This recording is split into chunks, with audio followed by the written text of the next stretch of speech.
The Book of Acts, chapter 27.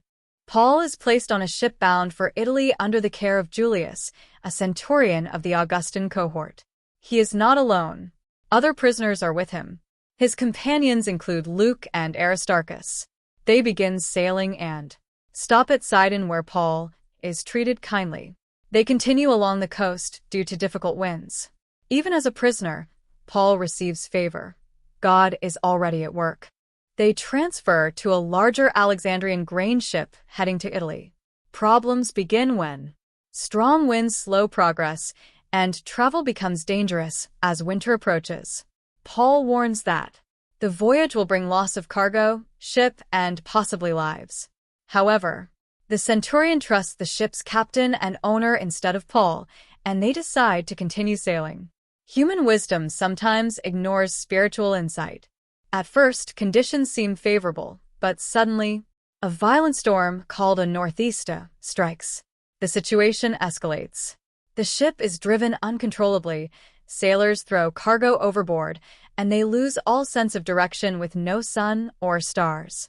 After many days, all hope of being saved was finally given up. This represents moments in life where control is completely lost. Paul steps forward with leadership. He reminds them that they should have listened to him, but then gives hope. No lives will be lost, and only the ship will be destroyed. He shares a divine message that an angel of God appeared to him. God has promised he will stand before Caesar. Everyone on board will be spared. Paul becomes the calm voice of faith in a crisis. After 14 days drifting, sailors sense land is near. They take soundings and confirm shallow water. The sailors attempt to escape.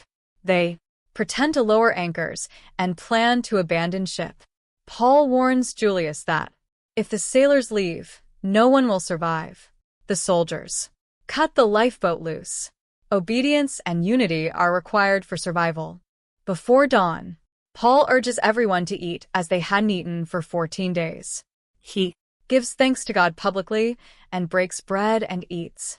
This encourages everyone. All 276 people eat. Then, they throw remaining grain overboard to lighten the ship. Faith brings strength, even physically, in difficult times.